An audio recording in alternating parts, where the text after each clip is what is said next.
Hi, the topic for today's video is heat map and facet grids. Before starting the video, please subscribe to our channel and press the bell notification icon to never miss out on our videos. Now let's see what are heat maps and facet grids.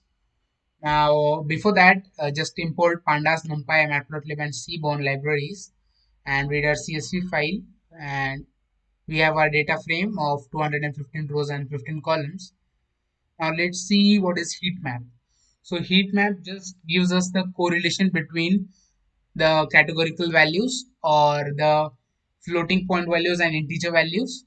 So we get an correlation, and let's see how can we interpret the heat maps or what is correlation. So correlation is basically we have the value from -1 to 1. If any correlation is around 0, then we have no correlation. But if we have correlation nearer to -1, then we have a negative correlation, which means it does not means it affects the opposite way. And if we have a correlation around 1, then we can say that the two columns are correlated, and the increase in one may increase in the other two. But if it is nearer to -1, the increase in one value helps decrease in the other value. Now let's see over here. We have no negative values. We have just positive values over here. But as you can see, this 0.25, 0.22, these are all nearer to 0. So they don't have much correlation. But as you can see, 0.54 and 0.54 value, which is between degree percentage and SSC percentage. Like see, if a person in SSC has more points, more grades, then in degree also he will have more grades. This implies that if he has more correlation. But let's look into the other data frame and you will be clear about what heat map and what it does. But here you can see I have not passed annotation is equal to true, so this will not place in the values.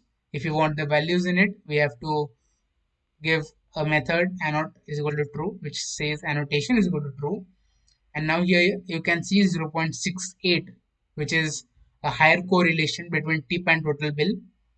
And this is sensible because total bill, that bill increases, then the tip also increases. So this is the direct relation we have. And now size, the size of the family or the size of people or number of people arrived and total bill. So yes, if two people arrive, then the bill will be less, and if the people arrive more, then the total bill will be more. So we have a correlation between them, and we have a strong correlation. As you can see, we have 0.6, and in tip we have 0.68. So that is a heat map, and we can have heat maps and define the correlations, and we can see which columns or which two columns in our dataset are correlated to each other and use it in our ML algorithms. Now let's see what are facet grids. Now let's plot one facet grid and let's see how it functions, how it is the have.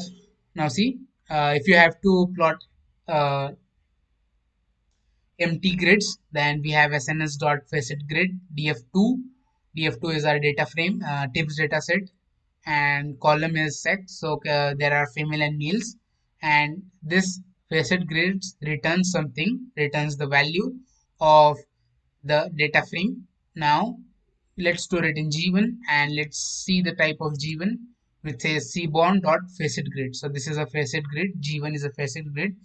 And now if you want to plot something into it, we can do it. We can plot anything into it. We can plot dist plot, we can plot scatter plot, we can plot KDE plots, we can plot bar plots into it.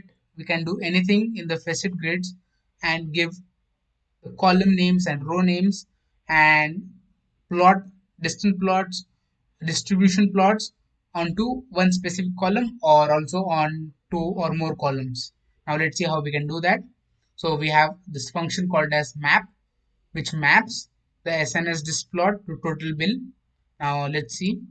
We have columns as day and rows as sex, which is male and females.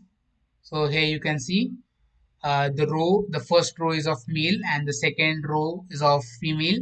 The first column is of Thursday, then Friday, then Saturday, and then Sunday. And this the distribution plot is plotted the total bill onto it according to the male and the day and the females and the day. So we can see we have 8 plots because we have 4 days and 2 sex, which is male and female. So 4 into 2, we have 8 plots. Now let's see if we pass in one more argument in our map function and just see what. Now let's plot scatter plot and let's see how we get different functions or different plots. Now we have the same call day and row sex. So first row is male and second is female, and the columns are Thursday, Friday, Saturday, and Sunday. But we can see we have a scatter plot which is plotted between total bill and tip. So total bill and tip, we have a scatter plot plotted for males, females, and for each day. So you can see we can do anything. We can just segregate our data and just focus on one thing at a time. So we can focus on males who came and we can just see the scattering or the plot for males on Thursday, or we can see the plot for females on Saturday.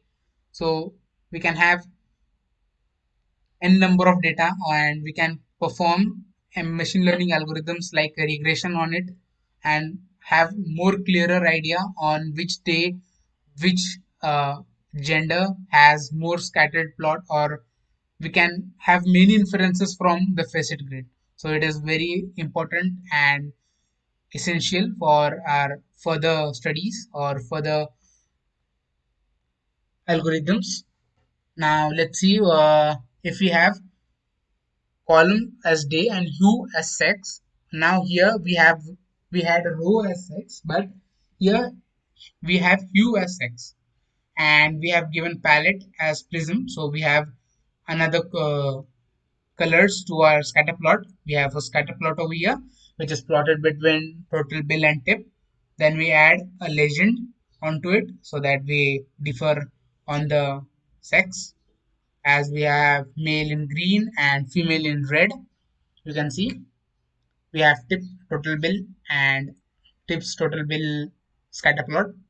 And as you can see, we have just given a column day and we don't have a row. So we have just one row and 4 columns, as we had 4 days: Thursday, Friday, Saturday, and Sunday. So this is all from the facet grid and heat maps.